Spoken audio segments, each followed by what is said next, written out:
sebagian mereka membuat makar. Yang membuat makar ini pantas kemudian untuk mendapatkan itu. Pantas. Dan apa yang tertuang kemudian untuk menjawab ending dari pertanyaan mereka, endingnya di mana?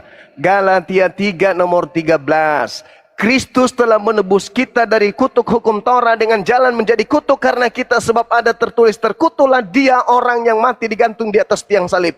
Apa pantas manusia suci, lahir tanpa ayah, baginya ada kekuatan Roh Kudus, lalu kemudian dia mati terkutuk demi mereka pelaku-pelaku maksiat? Itu suatu kemustahilan.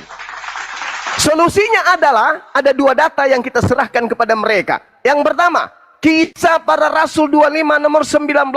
Mereka berselisih paham tentang seseorang yang bernama Yesus. Sebagian mereka ada yang mengatakan Yesus telah mati, dan sebagian mereka mengatakan Yesus masih hidup. Berselisih paham. Lahum hisyum fid dunya walahum fil akhirah azabun azim. Memang jelas itu, mereka akan mendapatkan siksaan di dunia dan juga azab di akhirat. Mereka hanya berselisih, kata Allah. Ma lahum bihi min ilmi illa ittiba'azzan wa ma qataluhu yaqina. Dan mereka tidak yakin terhadap siapa yang mereka salib.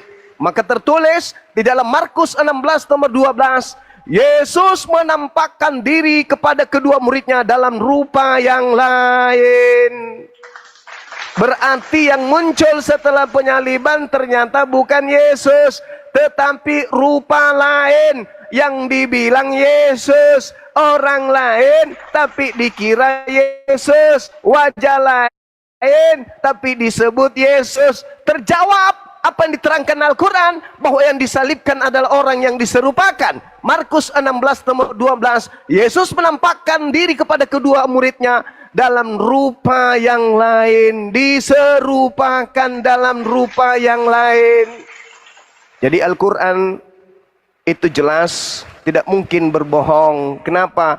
Al-Quran diwahyukan oleh hakikat pencipta langit dan bumi yang maha menyaksikan perkara di TKP. Sedangkan Bible hanyalah kesaksian-kesaksian orang yang tidak jelas, yang dikumpulkan kemudian lalu dibukukan, lalu dilemparkan kepada nana-nana mutiara dan nana-nana. Mereka diberikan buku-buku itu sebab mutiara dan barang-barang kudus tidak diberikan oleh Yesus dan muridnya, sehingga mereka hanya menerima remah-remah yang jatuh dari meja tuan mereka, yaitu kumpulan kisah-kisah, cerita-cerita, peristiwa-peristiwa yang dikumpulkan oleh orang-orang yang tidak jelas. Saksinya tidak jelas, penulisnya pun tidak jelas. Demikian saudaraku, semoga bisa membantu.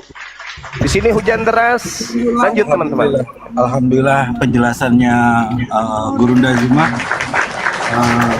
Masya Allah. Berarti sekitar 25% jawaban saya bahwa itu adalah makarnya Allah. Rencananya Allah untuk membalas makarnya manusia, orang-orang fasik, langsung dibalaskan kepada pembuat makar.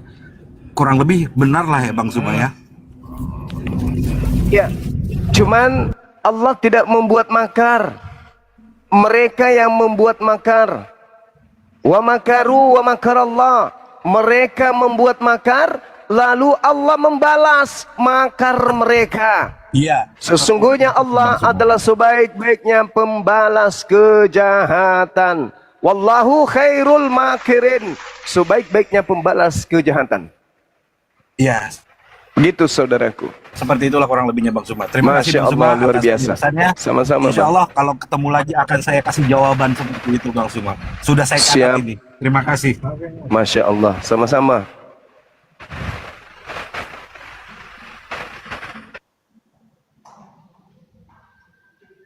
Yo, kembali lagi ke Karol. Gimana Karol? Ada apa yang mau dipertanyakan Karol yang bimbang tentang ayat-ayat Allah Karol yang di Al-Quran? Selagi Bang Zuma ada di sini, silakan Karol. Ya, ketika Bang Zuma tadi mengatakan ada menunjukkan benang merah antara rukun Yamani dengan yang ada dalam perjanjian lama dipraktekkan oleh Yahudi, saya jadi ingat kata-kata Yesus Yohanes 4:21 dan ya 24 Yohanes 4:24 Yohanes 4:21. Akan tiba kamu akan menyembah Bapa bukan di gunung ini dan juga bukan di Yerusalem. Saatnya akan datang dan sekarang sudah tiba bahwa penyembah-penyembah benar akan menyembah Bapa dalam roh dan kebenaran. Meskipun juga saya memang tetap saya mengakui bahwa menyembah itu ada menggunakan, tetap ada apa ya, sarana-sarana tergunakan, yang menggunakan patung, salib, foto dan lain-lain, icon dan lain-lain itu. Jadi saya menganggap memang tidak ada kewajiban untuk menggunakan sarana-sarana. Tapi kalau ada memang tidak mengapa juga, sehingga ketika tadi ada yang mau berselisih atau berpolemik tentang rukun Yamani, ya saya secara singkat saja, ya saya kan memang terus terang sudah beberapa kali mendengarkan tentang penjelasan tentang rukun Yamani itu. Tetapi kalau menjelaskan kan saya tidak bisa. Saya hanya secara shortcut atau secara sederhana saya mengatakan itu ya silakan, kalau memang Anda menyatakan Jack membawakan itu secara negatif, maka bisa muncul juga, bisa jadilah negatif. Ya, semua yang positif kalau dinegatifkan ya tetap jadi negatif. Yang positif ya, yang sudah positif kalau dibuat jadi negatif, dipelintir jadi negatif ya jadi negatif. Apalagi yang netral-netral saja. Ya itu penjelasan sederhana saya sih. Dan ya Bang Suma tadi mengutip juga tentang Kejadian 1:28. Nah ini memang dalam Kejadian 9 ayat 3 memang ada perihal izin yang tidak tahu kapan ditarik izinnya. Izin itu diberikan dari dahulu sampai kini. Nah untuk saya sih dari Kejadian 1 ayat 28 dan ayat 29 sudah jelaslah kewajiban manusia itu sampai di mana. Manusia menguasai yang di sekitarnya, tetapi bukan berarti sewenang-wenang, bukan berarti eksploitasi ya. Nah, karena izin yang diberikan dalam Kejadian 9 ayat 3 lah, atau nomor 3 itulah, maka ketika orang berpedoman pada izin itu, tapi kemudian pada akhirnya melampaui batas, terjadi kebablasan. Di kemudian hari terjadi kebablasan dan keseimbangan alam dalam arti tertentu tidak terkontrol, maka memang bagi saya bukan hanya berpegang pada Bible. Kalau saya sebagai orang Kristen bukan hanya bisa berpegang pada Bible. Saya mengakui tadi dalam diskusi dengan Kang Dito ya, saya takjub. Dan saya takjub dengan ayat-ayat Quran. Saya mau meneliti dan ya pastilah mengerjakan kan. Apalagi terkait ayat Al-Baqarah 11-12 itu.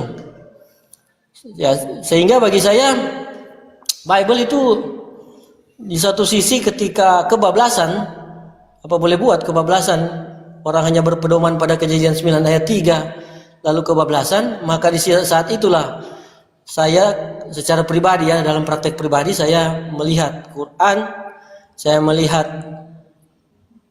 ikrar ahimsa daripada Jain, dan saya open minded dengan data dari ilmuwan. Ya itu praktek yang saya terapkan atau saya lalui.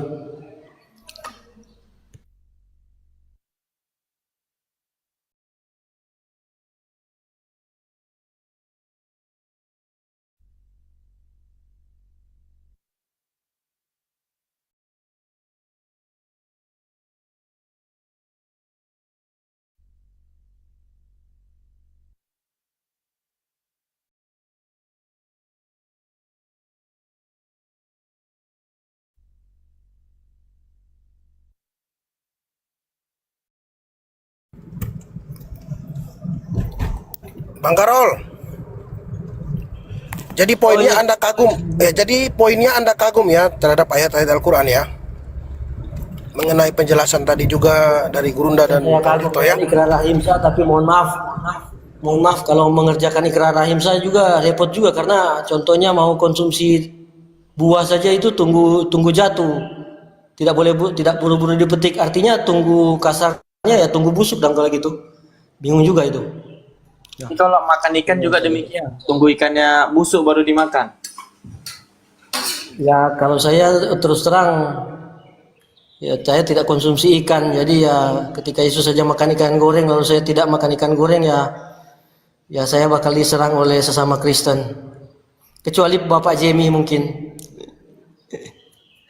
kecuali Bapak Jemi yang saya lihat tadi naik tadi tapi sudah turun. Izin Bang Sal, tolong ambil ini dulu Ali ya. Di sini mau azan soalnya. Kan kata Bang Zuma tadi, semua tadi kan Bang Sal. Oke, Bang KTP. Bang Sal. Semua Oke. Semua kan ini udah diatur sama Allah kan begitu tentang masalah perihal makanan tadi. Bahkan sekiranya pun jika pun manusia yang seperti dikatakan Nabi Abraham atau Ibrahim, manusia itu disembelih atas izin Tuhannya, kenapa tidak gitu? Artinya kan udah ada nih legalitasnya dari Tuhannya, Karol gitu. Jadi kenapa harus dipertentangkan lagi jika sudah ada legalitas dari Tuhannya? Gitu. Kalau kamu udah ada legalitas dari ayahmu untuk mengambil sesuatu, kenapa kamu pertanyakan lagi? Ini boleh nggak sih? Kan udah ada gitu. Kamu di satu sisi mengatakan Al-Quran itu adalah sempurna gitulah. Tapi Mending saya melakukan itu open minded dan positive thinking daripada mereka yang mempelintir.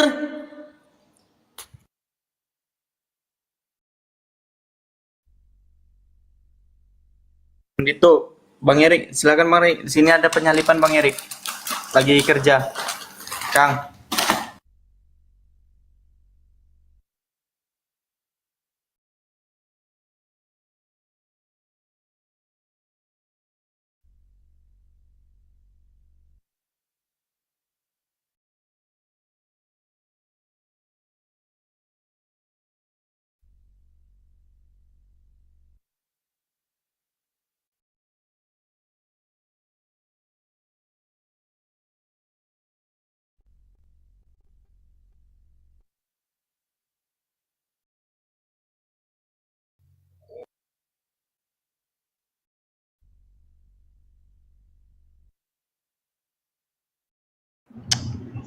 Ya, nih si Jack naik lagi.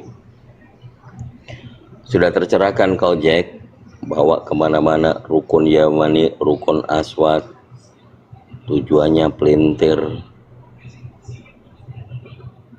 Ini kita bahas nih, ada lambang kutuk nih salib nih, udah nggak nih, lanjut. Buka mic-mu, Jack. Assalamualaikum warahmatullahi wabarakatuh, saudara. Waalaikumsalam warahmatullahi wabarakatuh. Nggak ada yang bisa menjelaskan. Apanya kau bilang nggak bisa dijelaskan? Dari tadi kau nggak nyimak rupanya, kau pura-pura budek kau rupanya. Teman-teman, Gurunda masih situasinya di area beliau lagi hujan deras. Tapi kalau misalnya mau masuk lagi pastinya buka live. Dengan berhala nggak bisa menjelaskan. Kok lari-lari kemana-mana? Apanya yang saya tanya? Nggak ada. Apanya? Malah ini temanya, ini ada tema, kau sanggup atau tidak bahas tema yang di atas? Kau sanggup tidak bahas tema yang di atas? Pertanyaan saya aja nggak bisa menjelaskan gimana. Ampun deh, ya cih. Dah, sana.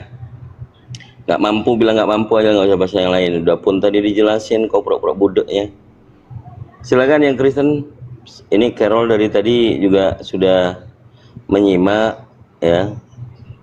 Dan tentang rukun Yamani, rukun Aswad sudah dijelaskan oleh Gurunda, masih kurang apalagi nya dibilang itu.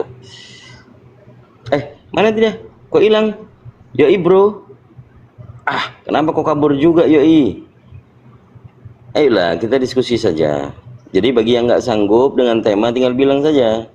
Minta naik lagi nih satu. Apanya ini orang Kristen? Ya udah aku naik lagi dulu ya teman-teman ya. Kau sanggup nggak betul? Ya, jelaskan dulu. Waduh, Apa itu terkait dengan- memang udah sampah lah. Jangan kau naik-naik lagi lah. Kalau nggak sanggup tinggal bilang, nggak sanggup aku itu, tema itu Kang Dito, selesai. Apalah ini, astagfirullahaladzim. Susah banget loh kita ngasih tahu orang Kristen yang mau berdiskusi hikmat sesuai dengan tema, ada aja yang dibawanya. Kok nggak move on gitu? Sudah dapat jawaban, sudah dapat pencerahan, masih tidak terima. Apalah maunya dia ini? Yuk, yang Kristen silakan ajukan permintaan. Gurunda lagi menyimak ya teman-teman ya. Beliau masih hujan di lokasinya.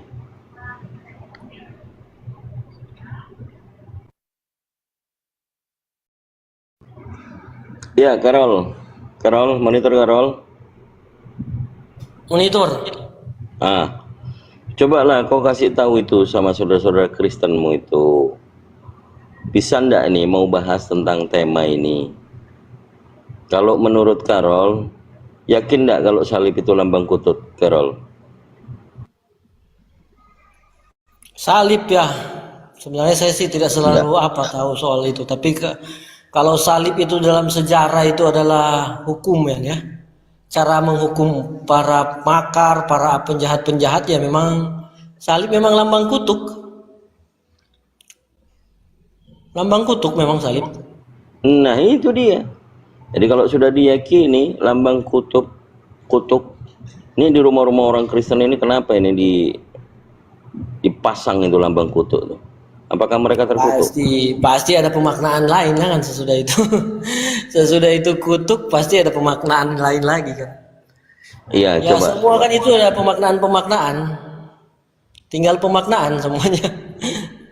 Ya, coba dari makna menurut pemahaman kekristenan sudah tahu salib itu lambang kutuk, kenapa ditempel di rumah-rumahnya?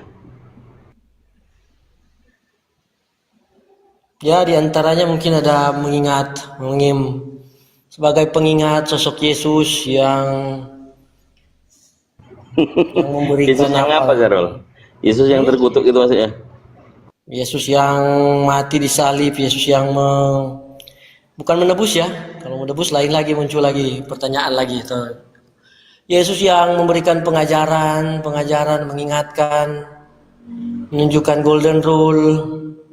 Ya, Menunjukkan bahwa menyimpulkan standar moral Yesus itu, yang yang standar disalib. moral itu penting, standar moral itu maju. Makanya kan Yesus mengatakan dalam Yohanes 16 itu kan banyak yang mesti kukatakan tapi belum sanggup menanggungnya. Ya, kamu tadi menyimak nggak? Kalau Yesus ternyata muncul dengan rupa yang lain yang dianggap kemudian memberitakan tentang firman baru, pergilah ke seluruh dunia, jadikanlah semua bangsa muridku, baptislah mereka dalam nama Bapa, Putra, dan Roh Kudus. Itu Yesus dalam rupa yang lain atau Yesus yang bagaimana menurut Karol? Silakan. Ya, memang kan Yesus kan banyak yang Yesus buat, ada yang Yohanes berapa tadi? Matius 28 ya tadi ya, Matius 28 19-20 situ. Amanat agung ya.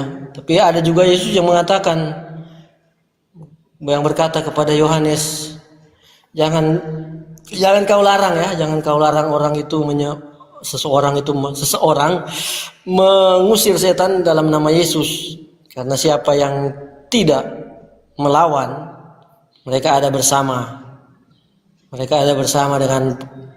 dengan Yohanes, dengan murid-murid yang lain. Jadi ya Yesus punya punya penerimaan inklusif terhadap orang lain juga, termasuk mereka yang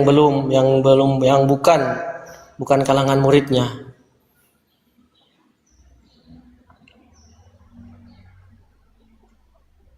Jadi ya kalau ketika ada salib itu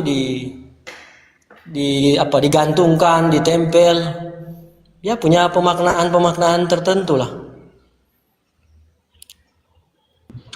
Ya, pertanyaan saya sederhana saja.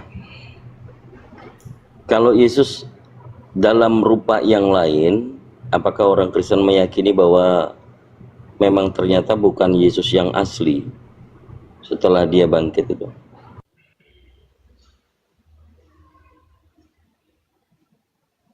Yesus bangkit dengan tubuh kemuliaan, yang itu ya. Bukan rupa yang lain, cobalah dicek tuh. Apa makna rupa yang lain itu, apa definisinya kalau dari sudut pandang kekristenan?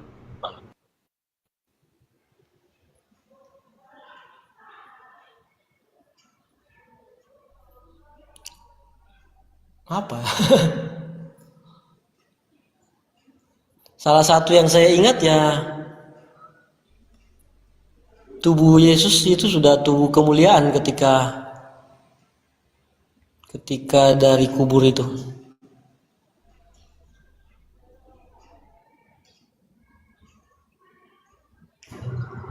Masih belum nyambung juga, tapi nggak apa-apa lah. Bang Karol ini meyakini Yesus Tuhan atau bukan sih? Yesus seperti Yohanes 17 ayat 3 saja. Yesus adalah utusan kan? Cuma utusan atau dia disebut Tuhan? Utusan. Kan Bapa Tuhan. Oke. Yang Tuhan kan Bapa. Oke. Kalau Yesus itu utusan, maka pastinya Bapak yang Tuhan ini menghendaki nggak Yesus yang utusannya disalib dan dikatakan terkutuklah orang yang digantung di kayu salib? Sebenarnya tidak kan, karena dalam Yohanes 3 ayat 16 sampai 18 kan, karena begitu besar kasih Allah, dia mengaruniakan kan? Dia mengaruniakan, bukan dia mengorbankan. Jadi ya dia mengaruniakan sebenarnya Yesus, bukan dia mengorbankan Yesus. Itu sih, tetapi ya memang kehendak bebas manusia, kemudian ada yang memusuhinya, menginginkannya mati, ya Yesus menyerahkan saja nyawanya itu. Ya itu sepemahaman saya gitu. Kalau mau awalnya idealnya ya tidak mati lah. Sama halnya Adam dan Hawa itu tidak tergoda. Kalau mau idealnya ya tidak tergoda mereka itu. Tapi mereka juga tergoda tuh. Dan lain-lain tergoda juga yang lain. Sesudah Adam dan Hawa. Ya, kembali ke tema. Apakah Karol meyakini bahwa Yesus mati terkutuk di kayu salib? Iya. Jadi terkutuk dia. Ya, jadi terkutuk, jadi seperti dua yang disalibnya, kayak yang dua orang yang di kiri kanannya, mereka kan terkutuk karena mereka penjahat. Bagaimana utusan Tuhan dikatakan terkutuk, kemudian dia mengatakan bahwa dia adalah utusannya? Ya ada, ya orang membunuhnya ya mirip Yohanes Pembaptis juga kan, dibun-bun juga kan, dia itu utusan. Ini ya dibun-bun juga oleh Herodes. Gini, kalau tentang Yohanes Pembaptis, ini kan datang duluan sebelum Yesus. Kisahnya hanya pembaptisan itu. Cuman kalau kembali kepada konteks daripada tema yang diangkat oleh host, salib lambang kutuk, kamu tadi mengakui bahwa salib itu lambang kutuk. Nah, terdapat di Galatia 3:13 terkutuklah orang yang digantung di kayu salib. Kamu meyakini Yesus terkutuk. Apakah ada utusan Tuhan itu yang terkutuk, sementara Yohanes itu tidak terkutuk?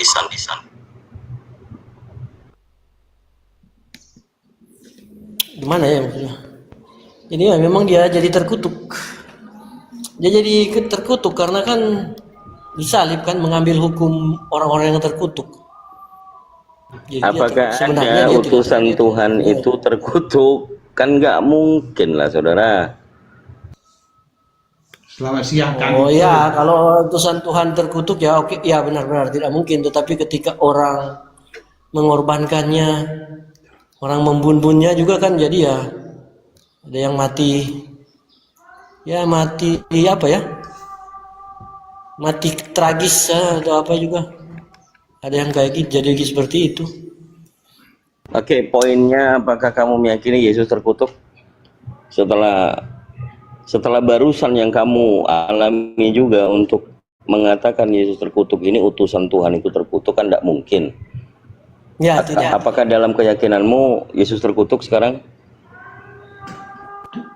Tidak. Kalau tidak, maka yang dikatakan Bible itu apakah Yesus yang asli atau bukan? Ada yang palsu. Yang di Galatia 3 itu ya. Galatia 3:13 itu.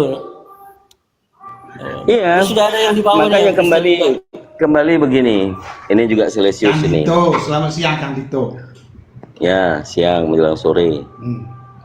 Maka Sore, keputusan yang disampaikan, sabar dulu. Keputusan yang disampaikan oleh saudara Karol bahwa Yesus itu tidak terkutuk, yang dikatakan Paulus di Galatia 3:13, maka Kristus di situ bukanlah Yesus, kan gitu, yang utusan Tuhan yang dilahirkan secara istimewa dari perempuan suci, tetapi yang dimaksudkan Paulus adalah Kristus telah menjadi kutuk, kan gitu.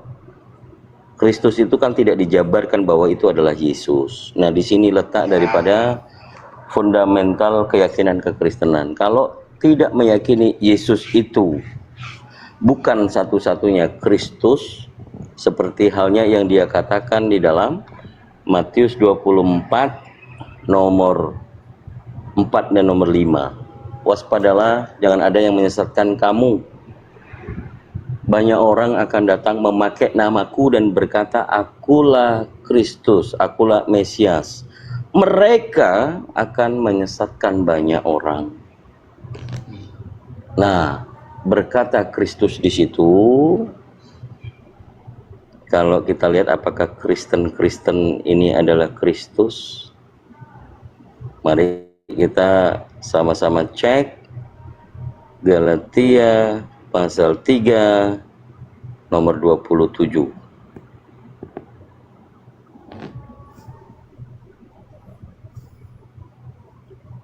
Nah, maka di situ orang Kristen juga Kristus. Anggota Kristus ya sudah pasti Kristus. Anggota polisi sudah pasti polisi. Anggota TNI sudah pasti TNI. Apakah Karol masih anggota Kristus, Karol? Atau Pak Celsius? Sesuai dengan Bible, apakah Anda anggota Kristus? Ya, kasih waktu saya dulu untuk boleh nggak? Boleh nggak? Saya menjelaskannya. Apa yang dijelasin? Silakan. Ya, jadi Paulus mengatakan Yesus mati di tiang salib karena terkutuk karena dosa ya. Jangan lupa Bang Dito ya.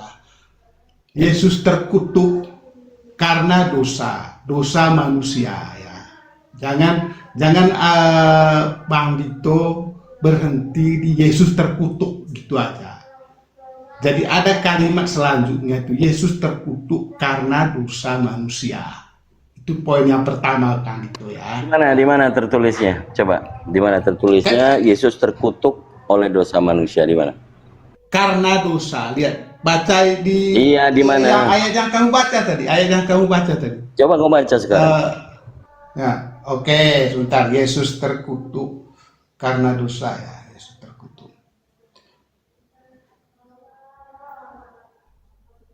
Ntar Kang Dito ya.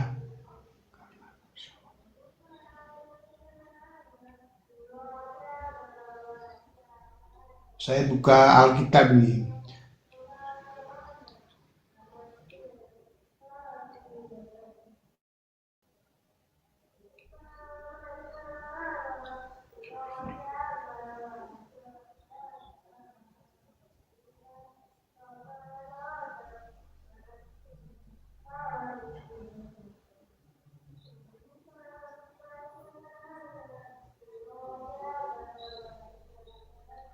Ya, ini di Galatia 3, Bang Dito ya. Galatia 3 ayat 13. Ini Paulus yang berkata, ya. Paulus yang berkata, Yesus Kristus telah menebus kita dari Jangan kau tambah-tambahi, jangan kau tambah-tambahi, jangan kau tambah-tambahi, nggak ada Yesusnya. Ini Galatia 3 gitu. Iya, nggak ada Yesusnya, tulisan Yesusnya nggak ada, jangan kau tambah-tambahin. Ini saya baca di Alkitab loh, Kang Dito. Tampilkan, jangan kau menipu.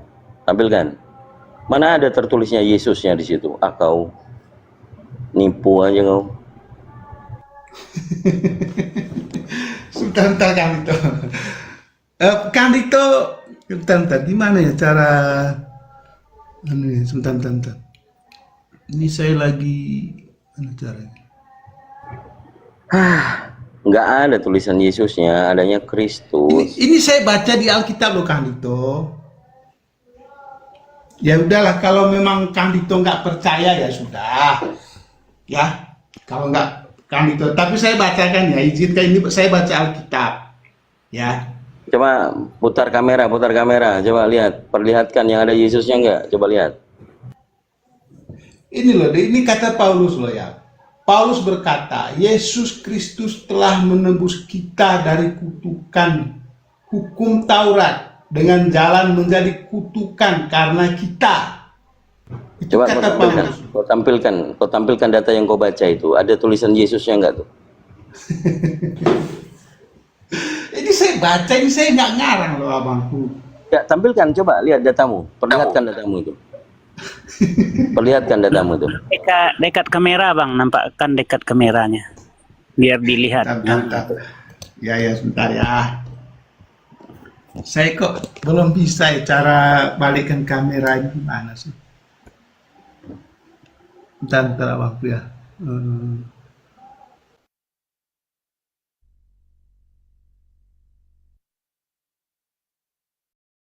Macet dia ya. Ya saya macet tidak bisa buka kamera ini loh. Macet memang. Pindahin aja ke belakangnya. Iya. Buat kamera Dari buka. depan pindahin ke belakang. Nah, tinggal disorot aja yang dibaca tadi. Ini saya lagi belajar Kang Dito. Oh, nggak apa-apa. Nggak ada yang langsung hebat orang. Gimana Harus belajar nih? semuanya. Ya. Kamera itu Tapi kan yang ada- jelas yang saya baca ini Kang Dito. Hah? Tampilkan Itu saya bang, bingung. lebih bagus ditampilkan biar semua orang lihat yang abang baca itu benar atau tidak. Ya, bentar. Nah mantap. Iya kan keren.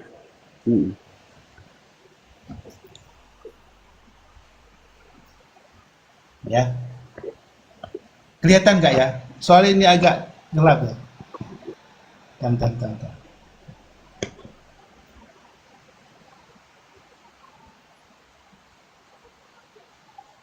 Kelihatan nggak, Bang?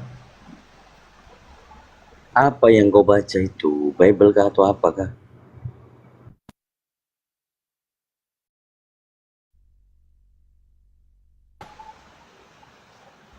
Kebalik kameramu tuh. Kelihatan nggak? Nggak bisa kebaca, kebalik kameramu tuh. Bentar. Gimana cara? Waduh, ini gimana ini? Ya, gimana ya?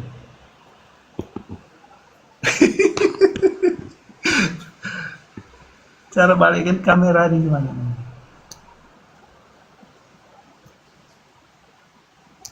Aduh. Bisa Kak, bisa kelihatan, nggak kelihatannya? Blur. Enggak lah, dia. ini Belum. ya, Belum. yang jelas data ini Kang Dito, ini dari Alkitab ya, Galatia 3. Kalau Kang Dito mau baca, silakan. Galatia 3 ayat 13. Paulus berkata, Yesus Kristus telah menebus kita dari kutukan hukum Taurat dengan jalan menjadi kutukan karena kita. Ya, artinya karena dosa manusia, dia itu disalibkan. Seperti itu Kang Dito. Ya, kalau Kang Dito tidak percaya data ini ya sudah, saya turun. Ya. Jadi kalau baca Alkitab itu jangan baca sesuai kemauan Anda gitu loh. Baca secara keseluruhan. Gitu loh. Coba bentar, gedekan punya saya, moderator. Entahlah apa-apa yang dia baca itu. Tuh, izin guru ndak, saya pinjam tempat dulu biar dibesarkan full. Nih, maka Kristus sudah menebus kita dari kutuk Taurat. Ini terjemahan lama. Yang kau baca apa? Galatia 3 kan tuh. Iya, Galatia 3:13. Yang kau baca apa? Tafsir. Sama. Tafsir. Itu nggak ada Bukan Yesusnya. tafsir, di situ. ini dari kitab aslinya abangku. Maka Kristus sudah. Dengar dulu. Paulus berkata, ini kan tulisan Paulus toh. Paulus berkata, Yesus Kristus telah menebus kita dari kutukan hukum Taurat dengan jalan menjadi kutukan karena kita. Itu Sebab kata Paulus. tertulis Yesus terkutuk, begitu Bukan. jadinya. Jadi kau menghendaki Terkutuklah Yesus orang terkutuk. yang digantung pada tiang salib. Siapa orang itu? Yesus. Iya kan, Yesus yang disalib ini kan Yesus toh. Yesus disalib itu karena dosa-dosa manusia. Berarti Yesus terkutuk. Kan ayatnya sangat jelas tuh abangku. Iya, berarti kau menghendaki Yesus terkutuk. Terkutuk karena dosa. Karena dosa. Jawab saja iya atau tidak. Kenapa sih repot sekali loh orang ini? Iya, kan saya sudah jawab iya, terkutuk karena dosa manusia. Oke, Yesus terkutuk. Nah, sekarang ku tanya Karena samamu. manusia, karena dosa-dosa manusia. Oke, ku tanya samamu. Itu loh. Yesus itu manusia apa Tuhan? Utusan atau Tuhan? Ya, yang terkutuk itu adalah Yang ku tanya Yesus. samamu. Yesus sebagai manusianya, gitu loh Kang Dito. Apanya lagi? Karena dia bilang Yesus, dengar dulu Kang Dito, karena Yesus Ya kau lah yang dengarkan aku, orang aku lagi bertanya samamu, malah kau suruh dengar aku dengerin kau. memiliki dua kodrat. Dengar. Kodrat ilahi dan kodrat insani. Jadi Oke, yang yaudah aku ikutin kau, kodrat insaninya, Oke. Kang Dito. Oke, cukup. Tuh. Ku ikutin kau. Cukup. Jadi menurutmu Ya. Yesus ini manusia dan sekaligus Tuhan. Sekarang jelaskan Ya, sama kan aku. memiliki dua kodrat ya. Iya, oke. Pertanyaanku, kalau kau mengatakan Yesus memiliki dua kodrat, pada waktu Yesus ke toilet, dia manusia apa Tuhan? Mana ayatnya Kang Dito? Kutanya samamu, kalau Yesus itu Iya, masuk ke ayatnya toilet, mana Yesus ke toilet gitu loh. kau mau jawab nggak? Loh, ya saya jawab ketika itu ada dalam Alkitab. Kalau kita membayangkan yang kau katakan Yesus Jangan bayang-bayang manusia, abangku. Tanya sesuai Alkitab. aduh, Ya. kau mampu mau Kalau jawab ada atau tidak? ayatnya yang mengatakan Yesus ke toilet, Kau ayo kita mampu bahas. mau jawab atau tidak? Loh, saya jawab kalau sesuai dengan Alkitab. Oke, sesuai dengan Bible, apakah ada tertulis Yesus manusia 100%, Yesus 100% Tuhan? Dia dilahirkan. Pertanyaanku, ada nggak 100%. tertulis di Biblemu Yesus itu 100% manusia, 100% Tuhan seperti muncungmu tadi bilang? Ada nggak? Ada Bang Dito. Ada nggak tertulisnya 100% manusia, 100% Tuhan? Ya, tertulis. Di mana? Tapi, kamu menyebut aku guru dan Tuhan. Itu kata Yesus loh. Itu menunjukkan dia memiliki dua kodrat. Yang 100%-nya di mana? Sebagai Tuhan dan sebagai manusia. Ya, udah ngarang aja, kok nggak ada di Bible itu. Loh, kok nggak? Turun aja sampah kau. Nggak, kalau nggak sanggup itu tinggal bilang gitu loh. Saya menguji apa yang kau tadi bilang, kalau Yesus itu manusia, Yesus itu manusia dan juga Yesus itu Tuhan. Pada waktu Yesus ke toilet, ini Yesus yang Tuhan apa Yesus yang manusia? Kenapa kau menghindar dari pertanyaan logika dasar? Untuk kita sama-sama mendiskusikan. Jangan kau batasi, oh kalau tidak tentang Bible saya tidak mau jawab. Apanya Kristen ini? Coba. Dito, saya mau nanya boleh nggak? Temanya salib lambang kutub, apa yang kau mau tanya? Bukan, saya mau nanya dulu sama kamu, boleh nggak? Nah, boleh. Oke, Isa di dalam Quran kamu itu dari bahasa apa? Isa di dalam Al-Quran, ya bahasa Arab. Nanti tunggu tanggal mainnya ya. Saya kasih nanti. Itu bukan dari bahasa Arab. Mampus kamu. Mencret kan kamu. Apa ini orang Kristen ini? Coba dia nanya, dijawab malah ngata-ngatain. Datang-datang langsung tantrum ya kan. Akbar. Langsung apa? Langsung kesurupan. Datang-datang langsung kesurupan. Allahu Akbar. Menyapa Turun tadi dulu, Pak Kace tadi tuh. Mana dia? Kace Mana lagi Juma? Kace. Apa David? Selamat sore David. Juma mana Juma? Beliau masih sholat. Apa rupanya? Kenapa kau langsung kali? Sama Juma aja. Oke, sebentar kita monitorkan. Gurunda, monitor Gurunda. Masih istirahat sholat. Sama di sana juga lagi hujan. Nanti balik lagi airnya. Apa? Nanti balik lagi. Ya udah, kau nanti balik lagi. Terserah. Panggil Juma itu takut dia sama saya ya. Mencret.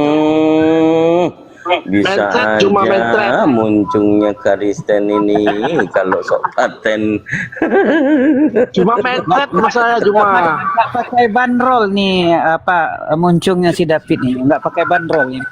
Iya. Panggil guru kalian ke Juma itu mencret, dia mencret sama saya dia itu. Nggak ada bandrolnya David. Coba lah berbandrol mulutmu. Songong kali lah. Iya. Songong lah.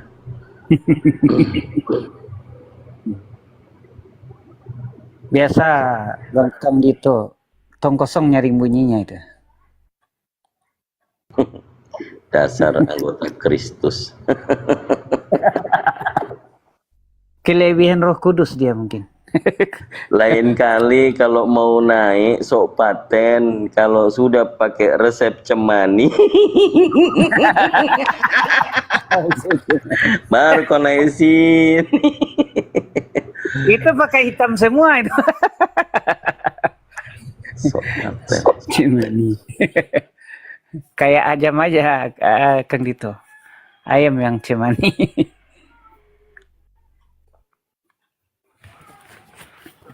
Yang barusan terjun siapa? Yang bilang takut siapa? Memang luar biasa sekali sobatnya nyoten-nyoten. Ya silakan yang mau berdiskusi ya berhikmat, jangan kau bawa kebencian.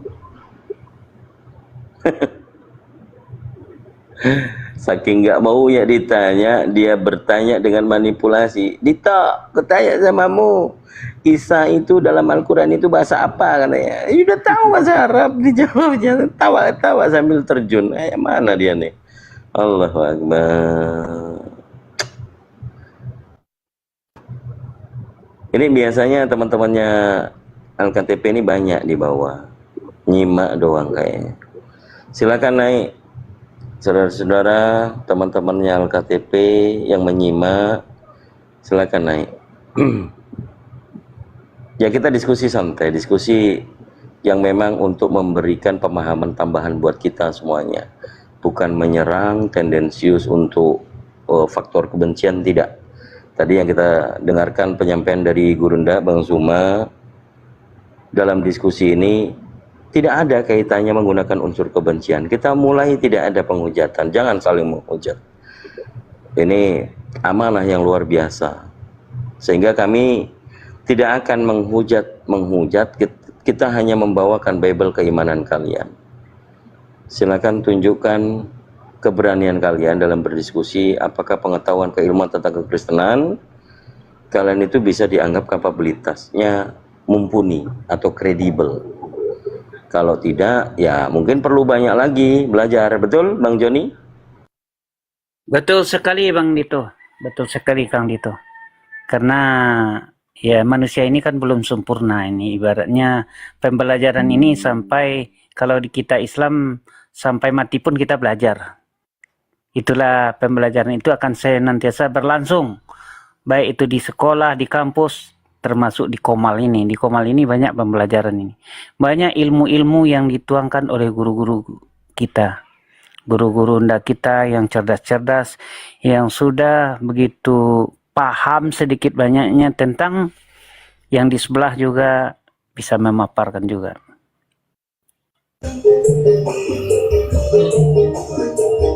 Ini waduh, hilangkan musik dulu. Kalau mau berdiskusi jangan musik-musik ke atas.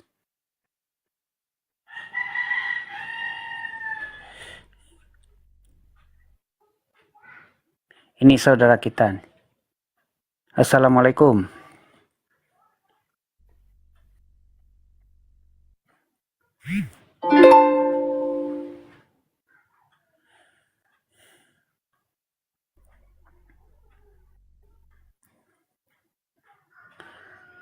Teman-teman LKTP silakan naik di Komal. Ini ada Kang Dito, ada Gurunda Zuma juga, ada Bang Sal Pasaribu. Banyak di sini guru-guru kita. Jadi bebas bertanya dengan catatan pertanyaan yang Anda butuhkan, yang membuat Anda ragu, membuat Anda nggak paham. Silakan naik. Tapi yang sopan dan beretika ya, supaya di Komal ini ada edukasi gitu, ada poin yang bisa kita ambil, jadi enak diskusinya. Silakan. Ya Bang Zek, monitor Bang Zek, ada yang mau disampaikan lagi? Tapi tolong menghindar dari suara-suara musik atau yang mengganggu. Iya, silakan. Posisi masih ngantri sebentar. Nanti kita lanjut lagi sebentar. Nyari posisi dulu. Iya boleh. Di mute dulu. Supaya agak tenang suasana. Iya. Silakan teman-teman yang di bawah yang ingin naik berdiskusi ya. Yang santun, yang pakai akal, pakai logika, silakan naik. Dan teman-teman yang di bawah saya minta tolong juga dikencangin tap-tap layarnya ya. Supaya Komal ini kita bersama-sama bertanggung jawab untuk kuat ini. Karena mudah-mudahan dengan adanya Komal Bang LKTP ini menjadi pencerahan baru bagi teman-teman untuk mendapatkan ilmu. Silakan dikencangin, dibantu tap-tap layarnya di bawah ya. Kalau ada yang belum follow teman-teman yang di atas ini, silakan follow teman-teman yang di atas. Terima kasih. Gurunda Zuma boleh nanya lagi? Beliau mungkin belum selesai sholat atau belum ready ini, Gurunda. Oke. Ya, tunggu nanti. Mungkin teman-teman yang lain bisa kasih tahu saya. Saya dulu saya pernah beli bukunya Ustadz Insan Mokoginta, mungkin kenal. Iya, luar biasa itu orang. Itu kebetulan sahabatnya bapak saya itu. Oh, keren. Beliau almarhum, sahabat bapak saya, terakhir dia khutbah Idul Fitri di tempat kami waktu itu sebelum beliau meninggal. Iya, iya. Nah, saya juga beli buku-bukunya. Apakah Bang Zuma, Gurunda Zuma mengeluarkan buku-buku udah mengeluarkan buku-buku sejenis dengan bukunya Ustadz Insan Moko Binta almarhum, atau seperti Ustadz Nababan dan yang lain-lain, apakah sudah mengeluarkan buku atau belum gitu? Ustadz Wafi juga ada mengeluarkan buku kalau nggak salah mungkin. Iya, Ustadz Wafi. Aku izin promosi bentar, Bang. Aku mau sholat asar, Bang. Silakan promosi karena Sal, mantap itu. Udah masak itu, udah garing ya. Yang dimasak. Ya. Lanjut Sal, lanjut promosi. Aku ini kan jual basreng ya teman-teman ya. Jual basreng udah seminggu, kurang lebih 2 minggu lah, jam 2 minggu. Basrengnya itu per 100 gram 9.000, 9K ya, 9K. Yang mau beli boleh DM ya, ataupun dari nomor kontak. Nomor kontaknya 08 22 90 20 4685. Yang mau beli silakan ya DM ya. Ya, aku mau izin nih Bang, mau sholat asar dulu Bang ya. Di sini udah masuk waktu asar di Jakarta sekitar ya. Terima kasih Bang ya. Assalamualaikum. Oke, Sal Pasaribu. Waalaikumsalam warahmatullahi wabarakatuh.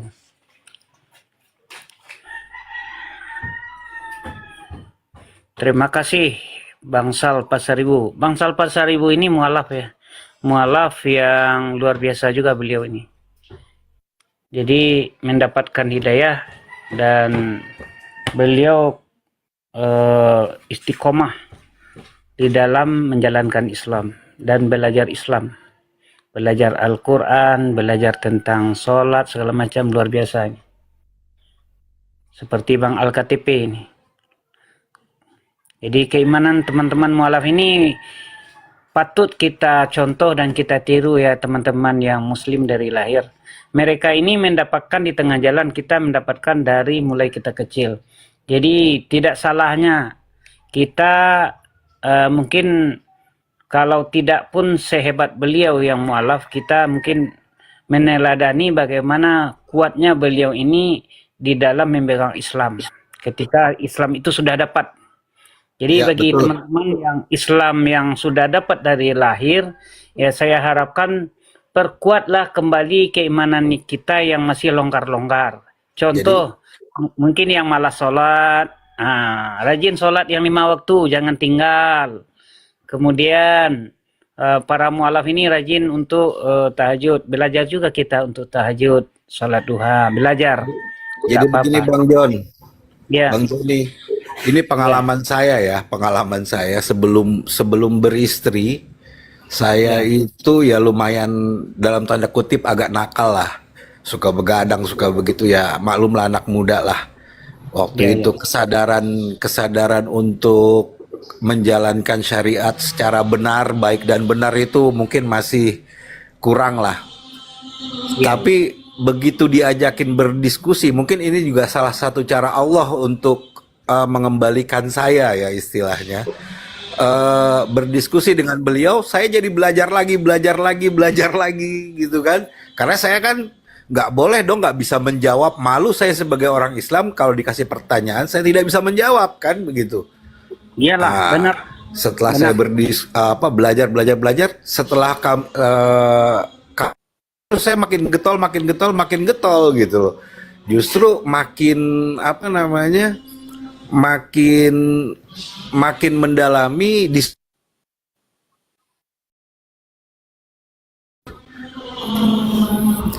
mungkin itu sebagai pengalaman pribadi aja sampai sekarang. Terima kasih.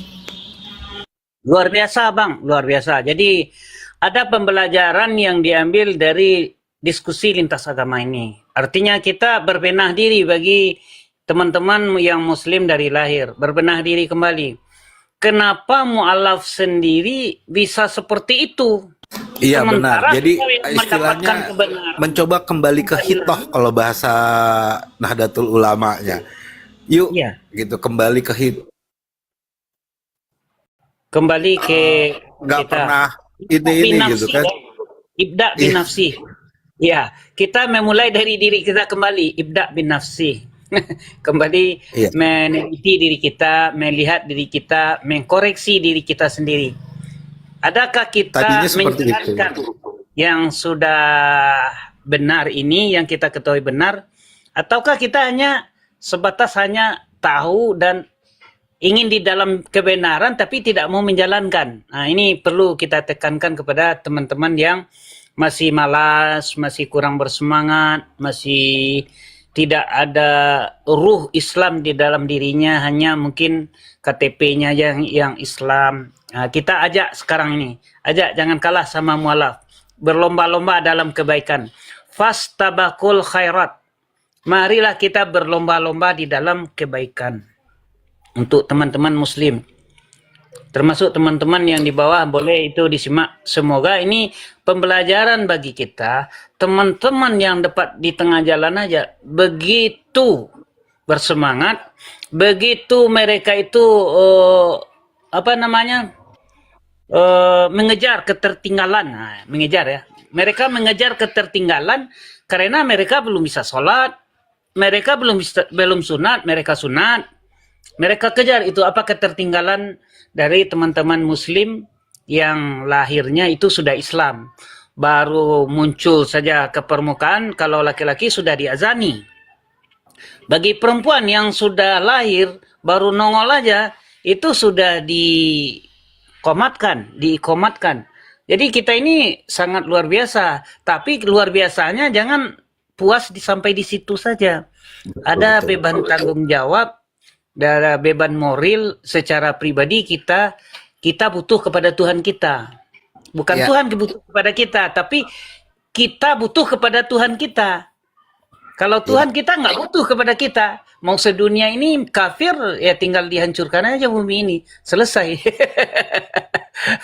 Tapi kalau namanya manusia, kalau tidak dipenuhi kebutuhan rohaninya, maka rohaninya akan kering, meronta batinnya. Jadi suka ndak suka itu memang harus dijalankan. Dari Ya, kecil kalau- ini kita kan semacam terpaksa ini. Kalau Dilatih, saya, dipukul. jadi Bang Jody, kalau saya bukan terpaksa, dipaksa sama Allah gitu, dikembalikan, dikasih tamparan yang sangat keras itu gitu kan. Iya. Kalau nggak Yang malu saya dulu- sama mualaf ya. Iya, saya kan dulu istilahnya ya saya begini gitu kan. Iya, Begitu ketemu sama beliau ini, diajakin berdiskusi, ya mau nggak mau saya buka Quran lagi, baca lagi gitu kan. Ya mau nggak mau lah itu. Jadi madrasah lagi, saya masuk madrasah lagi istilahnya. Iya, luar biasa, Bang. Jadi cara Allah itu mengingatkan kita dengan berbagai macam peristiwa. Ya kayak abang ini salah satu peristiwanya. Ada lagi peristiwa itu kemungkinan kita ini dikasih sakit yang tidak bisa sembuh. Ada lagi cara Allah itu dikasih kita ini penyakit yang mengharuskan kita untuk bergerak untuk seperti sholat. Ada juga. Jadi berbagai macam cara Allah untuk mengingatkan manusia. Tapi kita masih bersyukur. Ketika kita tidak taat kepada Allah, Allah masih mengingatkan kita. Alangkah buruknya ketika kita tidak taat kepada Allah, nyawa kita diambil. Ingat teman-teman, nyawa kita ini sudah pasti ya. Ibaratnya tidak dimajukan, tidak dimundurkan, akan diambil sesuai dengan habisnya rezeki kita di muka bumi ini. Ketika rezeki kita habis, ya tubuh kita sudah menolak untuk makan. Artinya apa? Rezeki kita sudah habis. Sudah habis ya nyawa kita akan diambil sesuai dengan ketentuan yang sudah ditetapkan. Jadi hati-hati teman-teman. Ya. Yang paling dekat Tadinya yang saya- pasti dalam hidup kita adalah Tadinya saya kematian. cuman satu. Ya. Yang jadi motivasi saya dulu cuman satu. Sampaikanlah walau hanya satu ayat. Balighul anni walau ayah. Jadi Ya. saya cuman iya. Jadi saya cuman menyampaikan di awal saya diskusi dengan istri saya dulu, bismillah. Wah, luar biasa. Bismillah, bisa Ucapkan dapat bismillah. jodoh ya, bisa masuk Islam istrinya ya. Ini luar biasa ilmunya ini. Alhamdulillah. Mulai dari kata bismillah. Yuk Keren kita ini, mulai keren dari ini. kata bismillah. Saya Iya, bilang keren begitu. Apa bismillah? Dengan nama Allah yang Maha Pengasih, Maha Penyayang. Nah, dari Ar-Rahman Ar-Rahim ini turun ke bawah, turun ke semua. Cuman di awal saya memang mengatakan bahwa saya tidak mendogma, saya tidak berdogma di sini. Tapi saya mencoba, yuk pakai akal ya. Saya nggak pakai ini, saya bilang. Saya nggak pakai Bible, data Bible. Dan saya masih buta sama sekali dengan Bible waktu itu. Nggak pakai Bible, saya nggak pakai Al-Quran, saya bilang gitu. Saya cuma pakai kata Bismillah. Bismillahirrahmanirrahim. Setiap muslim, apapun yang mau dia kerjakan, itu diawali dengan Bismillahirrahmanirrahim. Saya bilang, itu jadi nilai ibadah buat setiap muslim, saya bilang begitu. Udah tuh dia mulai nanya, terus sampai 4 bulan hingga saya nikahin. Luar biasa ilmunya, berawal dari bismillah dapat jodoh. Oten yang sempat jadi langsung nanti dia sebelum nikah mualaf ya. Iya, Begitu. Karena Sebelum- itu bapak saya yang jadi kebetulan Dulu, bapak saya yang mensahadatkan. Luar Kemudian biasa. bapak saya bilang kamu harus tanggung jawab. Bahasa tanggung jawab ini kan berat ya kan? Kalau Kita sampai jadi lepas suri toladan lepas bagi istri. iya, Kalau lepas bagaimana lagi yang akhirnya saya bilang ya udah kalau gitu saya nikahin dia. Ya udah, jadilah. aduh, ilmunya ini untuk yang remaja-remaja luar biasa ini teman-teman. Boleh kalau ada yang mau ilmunya saya pakai pengalaman saya silahkan DM saya, nggak apa-apa. Ya luar biasa. Jarang-jarang orang yang hanya punya ilmu tidak terlalu banyak dimulai dengan bismillah itu bisa meyakinkan orang, itu luar biasa. Ya kalau yang saya lihat ya, seperti yang di Papua ada Ustadz Farlan, dia ilmu sabun bisa memualafkan banyak orang. Iya. Kalau ini dengan bismillah bisa memualafkan istrinya. Luar biasa, alhamdulillah. Ya, cuman ya itu. Jadi kalau dibilang ada niatan mau memperistri tadinya tidak gitu kan, karena ini teman diskusi aja buat saya gitu kan, buat teman diskusi aja. Tapi setelah dia cinta lokasi jadinya. setelah dia mualaf, bapak saya bilang saya harus bertanggung jawab. Saya udah nggak pakai pikir, nggak berpikir lagi, nggak ini ya udah saya nikahin dia, saya bilang begitu. Tancap Jadi gas. pertanggungjawabannya dunia akhirat sama dia jadinya. Luar biasa itu, luar biasa. Salut saya. Ya, Jadi biasa aja sih, nggak terlalu ini. Cuman yang agak berat mungkin setelah menikah justru saya harus menunjukkan sama keluarga mereka adab-adab Islam yang benar, menunjukkan sama mereka Islam itu seperti apa, wajah Islam yang mereka bayangkan ternyata tidak seperti yang mereka bayangkan gitu. Tidak seburuk yang mereka perkirakan dan Iya, pikirkan. betul. Malah sekarang istri saya pembelanya karena dia udah masuk Islam gitu kan, udah 27 tahun, 27 tahun ini pembela aja justru dari saudara-saudara dekatnya. Kalau ada yang ngomongin sama kamu begini, saya yang belain kamu, seperti itu. Karena kita menunjukkan adab, saya bilang. Kita tunjukin sama keluarga bahwa kita beradab. Ini adab Islam yang benar, saya bilang gitu. Bagus itu. Jadi Allah memperbaiki dengan cara memberikan seorang mu'alaf perempuan kepada abang. Jadi Allah sangat sayang kepada abang dengan memberikan jodohnya dari mu'alaf. Cobalah nggak dikasih jodoh mu'alaf, belum tentu juga abang sholat sampai sekarang ini dengan teratur. Kalau sholat ya mungkin. Kalau bujang itu bang, kalau bujang kita sudah malas sholat bang, itu untuk memulai rutin itu berat Bang, berat, bukan ringan itu. Jadi bukan Berat. malas sholat sih, kadang bukan malas ya, kadang karena kan kita bujang itu kebanyakan nongkrong-nongkrong kan, tahu kelewat gitu kan. Untuk teratur sholat di waktu muda, di waktu bujang itu berat Bang. Karena apa? Tantangannya dunia, pergaulan. Ketika teman nggak sholat, boro-boro kita mau sholat. Soalim lu. Nah, seakan-akan kita akan risih mendengar kata-kata seperti itu. Padahal Betul, itu betul. kebutuhan kita. Ya, Kan jujur, ada juga orang jujur yang seperti tidak- itu sih awalnya. Iya, orang nggak pede. Kalau saya dibilang begitu, wah makin enak ini, makin rajin saya. Soalim lu ya, memang saya bukan seperti kata lu, bukan soalim, memang saya ingin mendekatkan diri saya kepada Tuhan saya, kebutuhan saya, begitu. Jadi nggak persoalan dia mau bilang apa, silakan. Anjing menggonggong, kafilah berlalu. Itu kalau saya. Ya, alhamdulillah sih. Jadi kalau boleh cerita, saya pernah tinggal di rumah mertua saya yang yang memang masih Kristen semua, dan Kristen taat loh, bukan cuman Kristen doang, Kristen taat. Iya, iya. Kebetulan ini kan kita menjelang bulan puasa, saya boleh cerita ya. Iya, Yang repot di rumah itu justru keluarga kami. iya. Yang mikirin untuk berbuka, yang mikirin untuk sahur gitu kan. Saya bilang Iya, udah iya. santai aja, saya bilang nggak ada masalah gitu kan. Jadi mereka yang ini, yang memikirkan kita gitu. Iya. Ya itulah Sebenarnya toleransi ini di negara kita bagus juga, masih luar biasa bagus. Saya dulu di Medan, ketika saya naik becak kan ke rumah, itu dari pasar, itu kata apanya ini kan Oten, yang bawa becaknya Oten. Jadi Ya. ada yang lagi dia ngayuh itu ada yang jual es.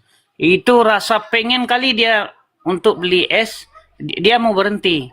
Bang, saya beli es dulu ya. Ya silahkan Anda beli es, saya puasa. Nggak jadi dia beli es gara-gara saya ngomong saya puasa. Oh nggak usah lah bang, kalau abang puasa nggak enak bang. Saya nggak jadi beli. Ya nggak ada masalah, kamu beli aja, makan aja, nggak ada masalah bagi saya. Nggak ada masalah kata saya.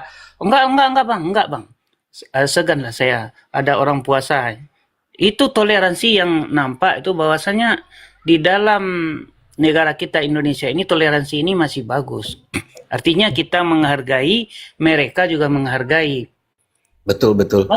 Bagus itu. Jadi Betul. tidak teman-teman yang seperti itu. Saya ini banyak bergaul dengan oten-oten di Medan dulu. Apalagi Yang saya. Saya Keluarga saya masih 99% oten semua. Iya, kalau saya di Medan dulu, yang masakin saya oten itu, bang udah masak bang? Belum. Dia tahu bahwa kita ini kan halal semua, dia nggak mau yang haram. Jadi saya yang masak bang, ya silakan. Saya berteman nih begitu, silakan masak. Iya, dia masak, udah masak bang, ayo kita makan bersama. Jadi oten-oten ini merasa nyaman ketika dengan Muslim juga bergaul seperti apa ini enak. Kenapa? Karena Muslim ini membawa suatu keberkahan juga bagi mereka. Iya. Tidak tantrum seperti yang dibayangkan. Iya. Jadi betul. Jadi gini, ya,